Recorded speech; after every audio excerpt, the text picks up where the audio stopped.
Hi, welcome to another episode of ACP Conversations. And as all of you who've been watching the series know, that we've been doing this with a lot of our partners, alumni, and network in India, in Asia, and across the world to talk about the voices that don't get heard very often, and also to show solidarity.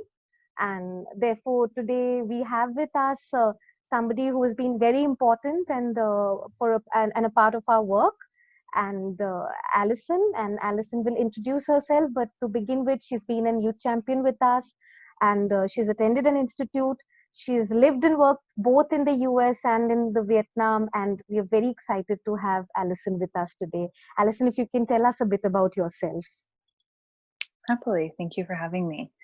I'm Alison. I'm originally from the US, but I moved to Vietnam in 2013 and stayed until 2019. So about 5 years and change, working primarily in sexual and reproductive health. So I was largely a communications consultant, and I worked with groups like PSI, PATH, a lot of big US NGOs, and also multilateral organizations like UNFPA. Also worked on a comprehensive sex education social enterprise. And it was through that work that made me aware of the Asia Safe Abortion Partnership, and had the great fortune to attend an institute, meet a lot of great and inspiring people that really furthered my work and commitment to the Asian region. And I only left somewhat reluctantly in 2019 to come back and pursue a master's degree here in the US in public health. Right. So continuing to focus largely on sexual and reproductive health, and particularly on masculinities and involving men as partners through my work with the World Vasectomy Day organization, and continuing my commitment to safe abortion access and sexual and reproductive health in the midst of some really trying global circumstances. That's amazing. You have covered almost all the topics that we are going to talk more in detail about. So, so thank you for that introduction. And my first question for you is current situation, or if you could talk a little bit about in our country, we are facing that with the COVID-19 situation, where certain communities are becoming stigmatized and seen as the carriers of the disease. So if you could also talk a little bit about how the infrastructure, given the infrastructure is so broken in the US, how has COVID-19 further impacted it, and how are the communities sort of dealing with it? Yeah, absolutely. There's a lot of talk right now about frontline workers in the US and around the world. Sort of what is frontline in COVID-19, and what does that look like? And in the US, it certainly looks like those who work in grocery stores as checkout counters. It looks like gig economy workers that are doing food delivery.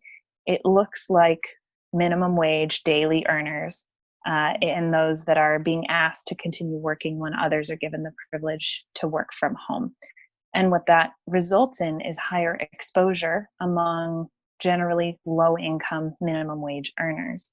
And then those groups are likely to struggle to purchase organic groceries on their own, for example. They are less likely to have access to that preventative care. They're less likely to have an active lifestyle. They're less likely to live in an area where they feel safe to walk around.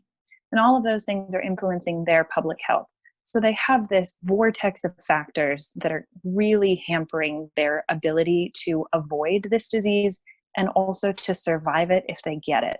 We know that COVID-19 has higher mortality rates among those with pre-existing conditions, especially chronic conditions like diabetes and hypertension, which are the result of long-term health behaviors. And so when you live in the US, we call them food deserts. And it's places where grocery stores are not existing because either they deem it's too dangerous or it's not profitable enough to be there.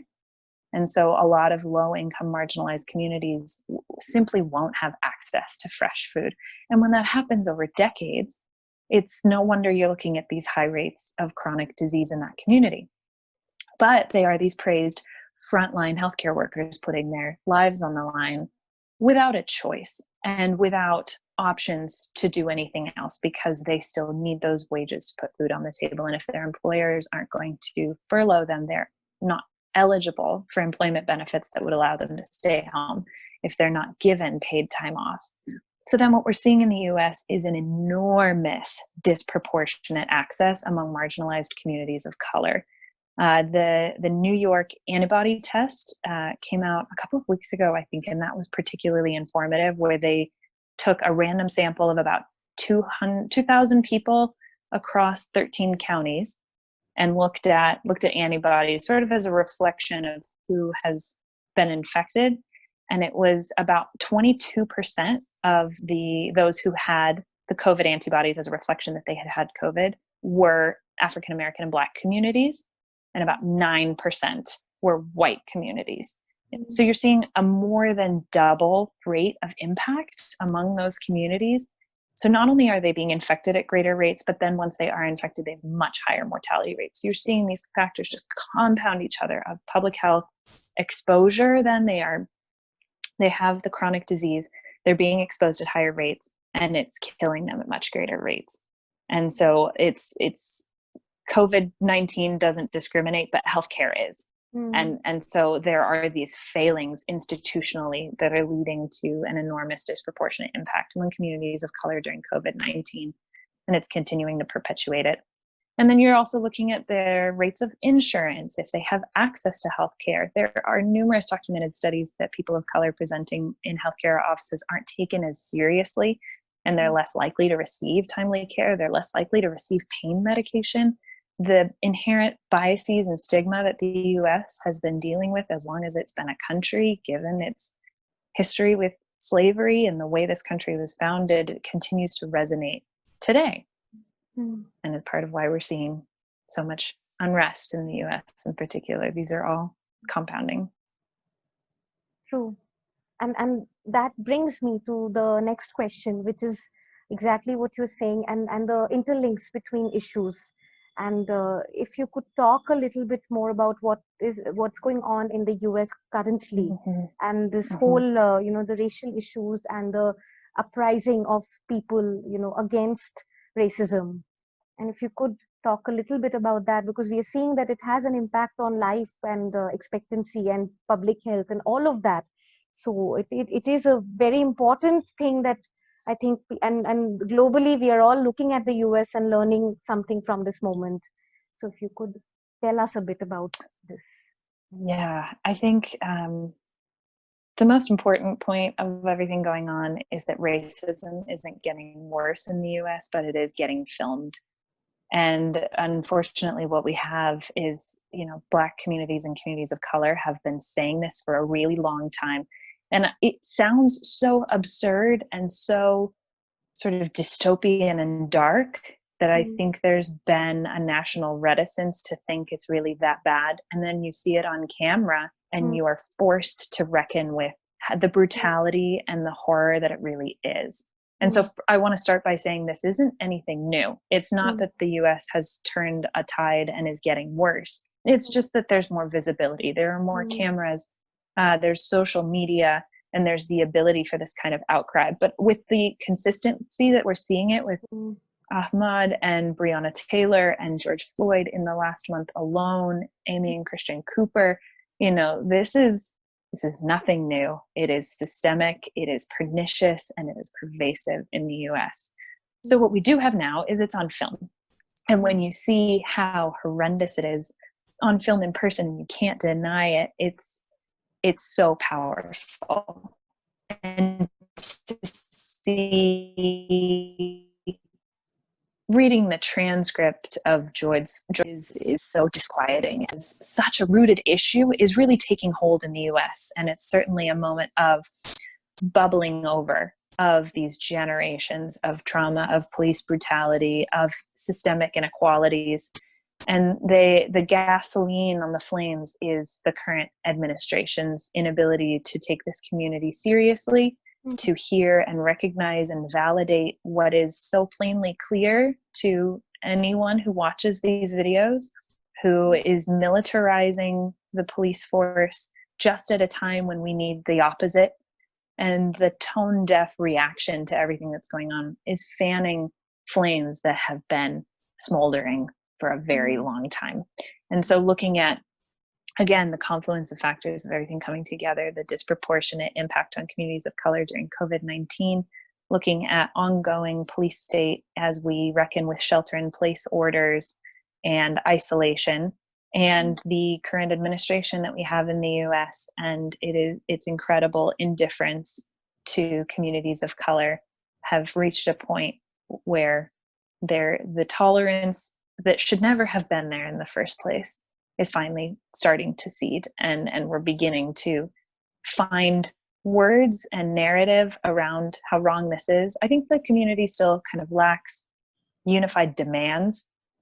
It's the demand is the end of racism, but where we start and how we bring people to the table, the sort of steps that we need to cross the chasm from where we are and where we need to be as a nation are sort of undefined. But there's no denying that something has to change, and it's that recognition and the stark realities of what's been filmed that are boiling over at the US, and it's about time.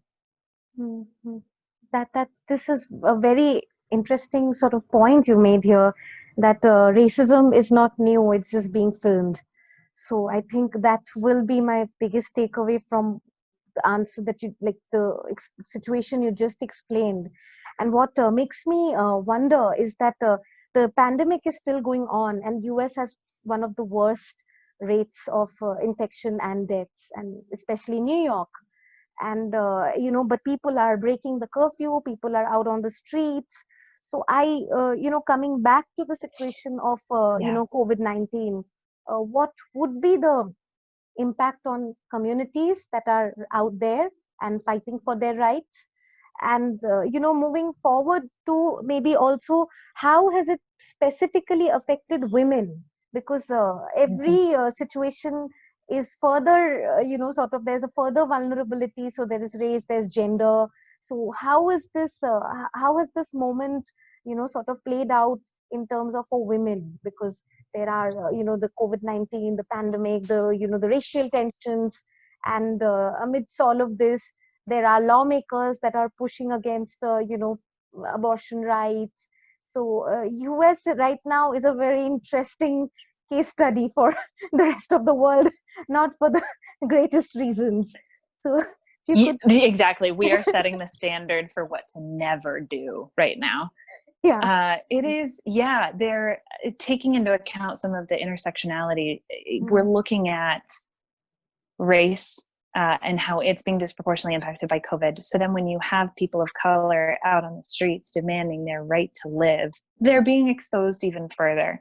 When you think about the tear gas that's being used on those communities, and that it's going to impact their respiratory health, and that we are having police using tear gas, which limits your ability to breathe, when one of the rallying cries for this protest is the "I can't breathe" quote from how many individuals have been killed saying that by police officers in the midst of a respiratory pandemic, is such a cruelty and horrific irony in the midst of all of this. And it's certainly reflective of the continued disproportionate impact that's happening. I think it's really interesting. There was also a Black trans woman that was killed by police about 2 weeks ago, Tony McDade. And that's certainly not a name that's been getting much traction, as the cis individuals and the 2 cis men that have been killed by white individuals.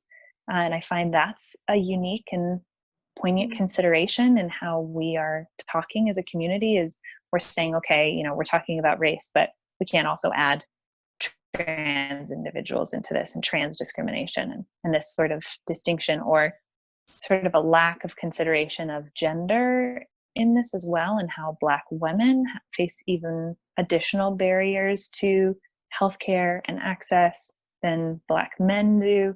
It's not a competition, but it can feel like such a network that can't be untangled of things that need to be addressed.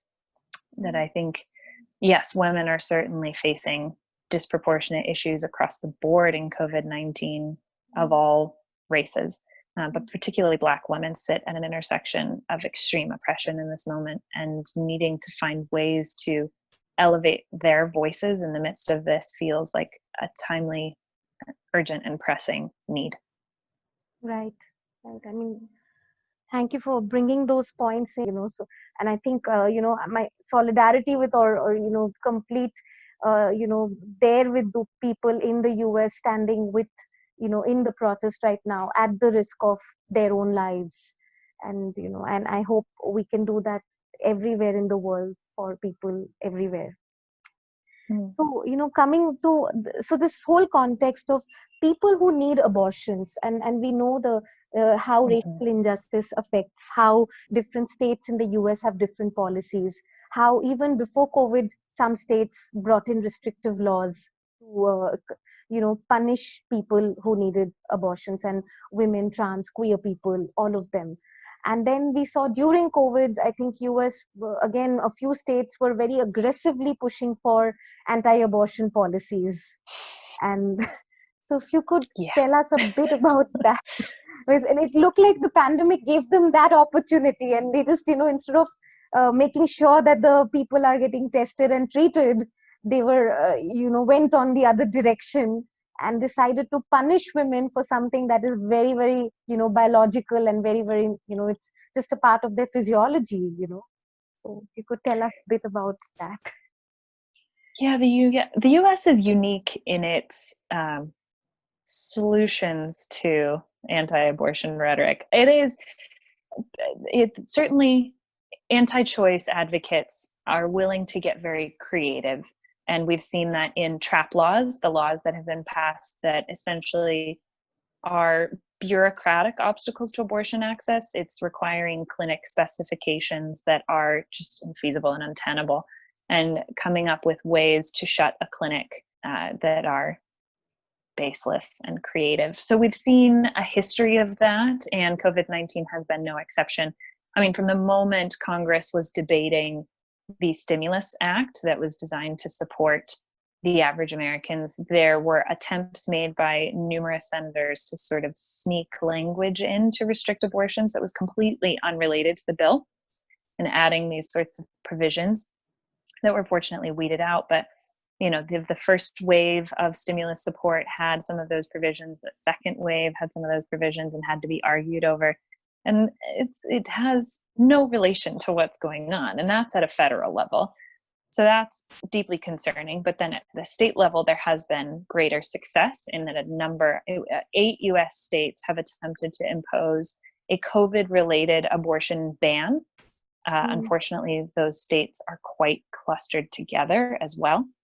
And so we know from a number of studies that because the US is really unique in that it has federal rules, but also state rules, and that abortion is largely controlled at the state level, that these states, what they're able to do is say, okay, in our state, we're going to make it really hard to access abortion, but we have free flow between states. And so what that looks like is not actual denial of access, but instead incredible bureaucratic burdens to access.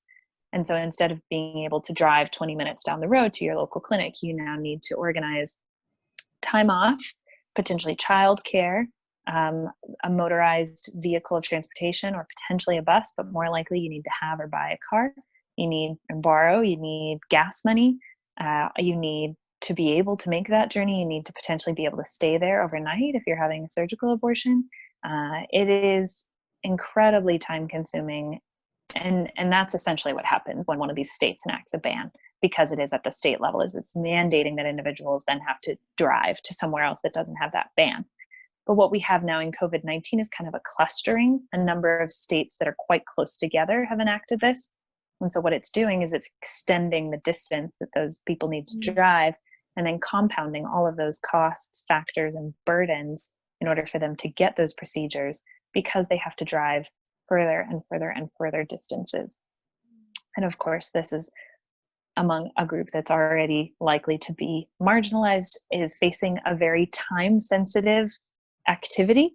There are numerous and varied gestational limits in the US. That's another thing. Our gestational limits vary by state.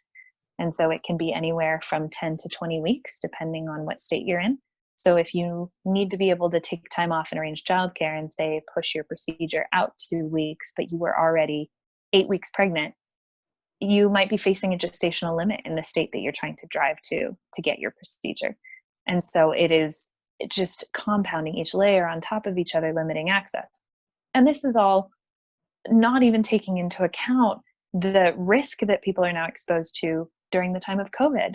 If you're thinking about them having to travel and cross state lines, all of the gas stations they have to stop at and touch the handles and go to the bathroom, the hotel they might need to stay in overnight to get to where they're going. They may face separate legal ramifications in their own state if they are moving in a state that has a strong shelter-in-place order, where it's technically a misdemeanor if you go anywhere that's not to the grocery store or a medical-related errand. And an abortion would not be considered a medical-related errand in a lot of these states because abortion has been deemed a non-essential service, which is problematic on its own. We'll get to that.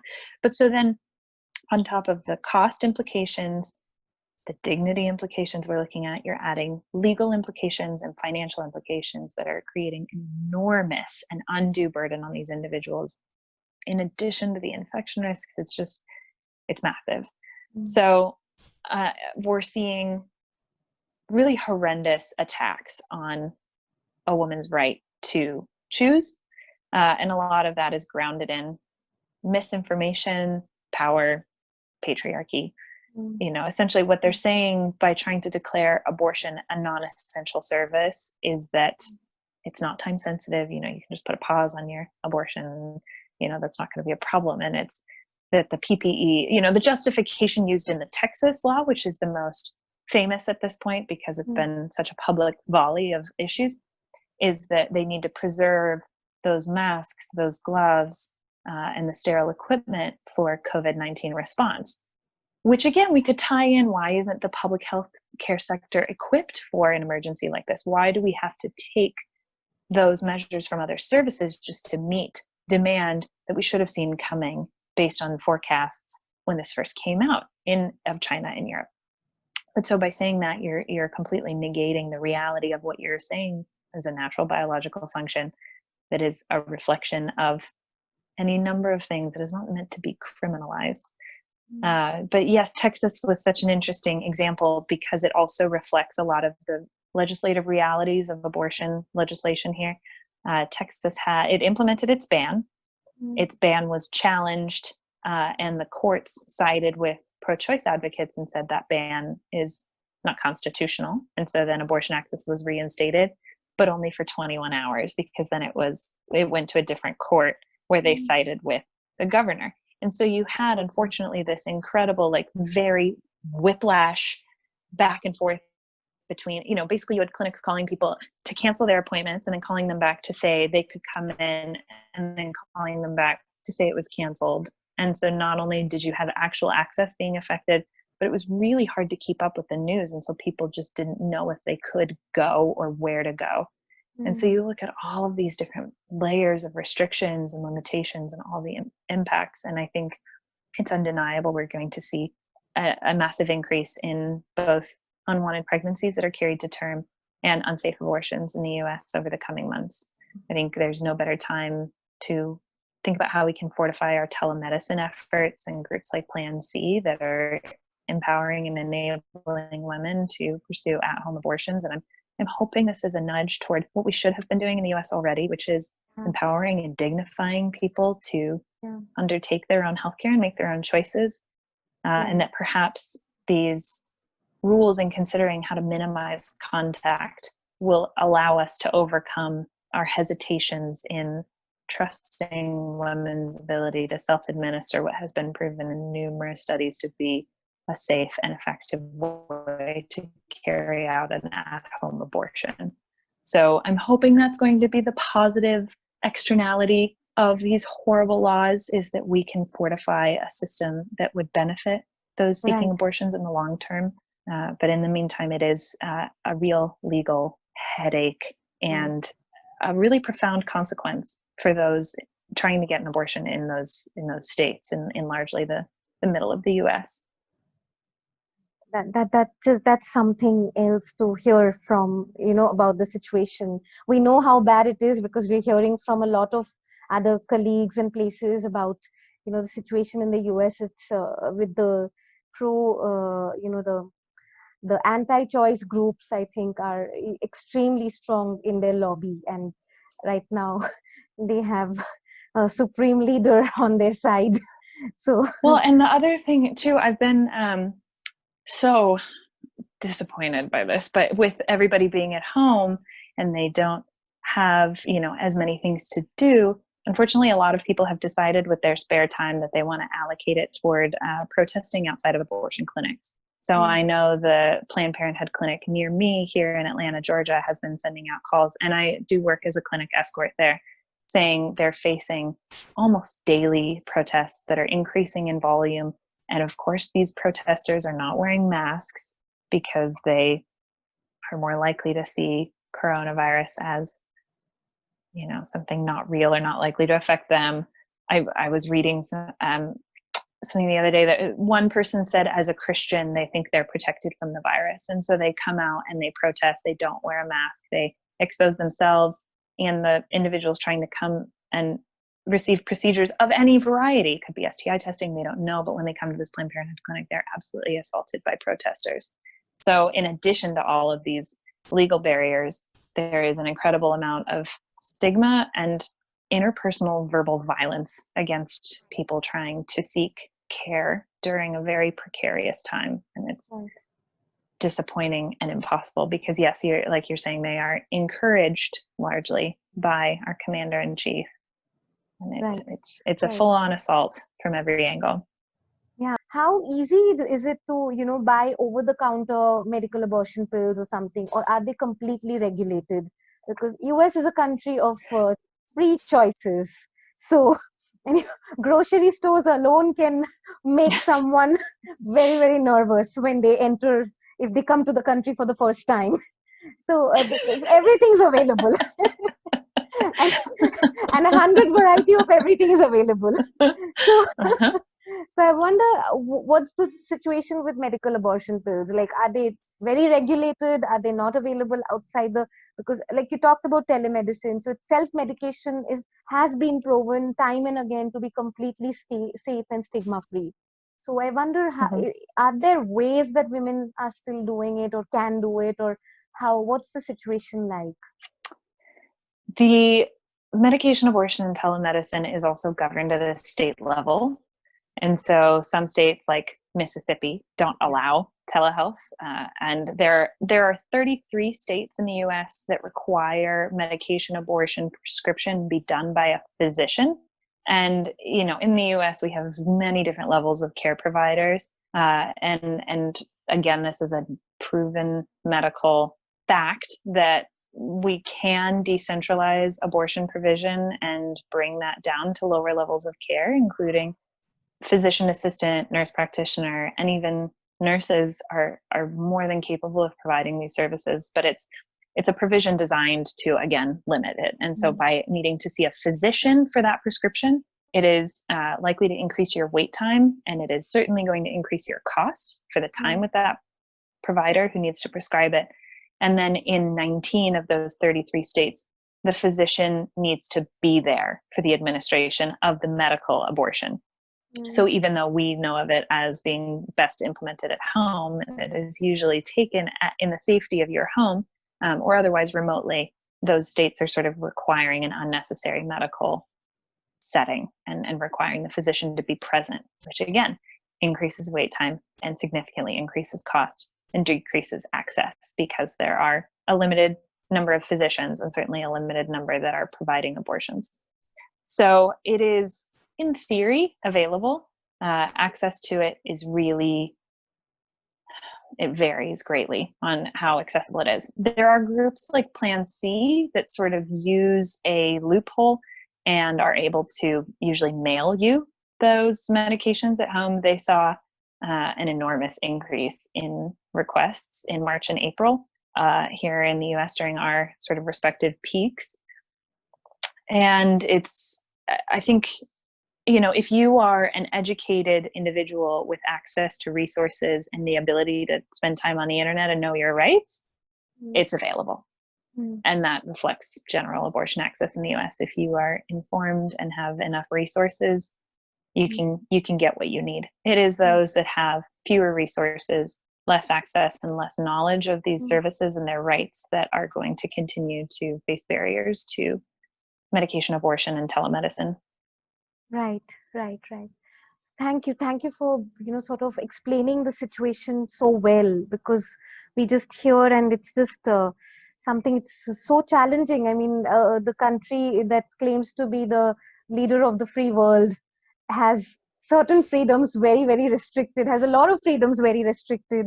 So definitely something, a long way to go for a lot of the communities and a lot of the issues to sort of actually to realize that freedom. But I think it is very important moving forward to build allies, because uh, be it, men for, the partners who can get pregnant, women, queer people, anybody, and and also between races, now that we are seeing all this racial tension. And I think building allies and building stronger communication with with, between communities, between different individuals, is the way to move forward.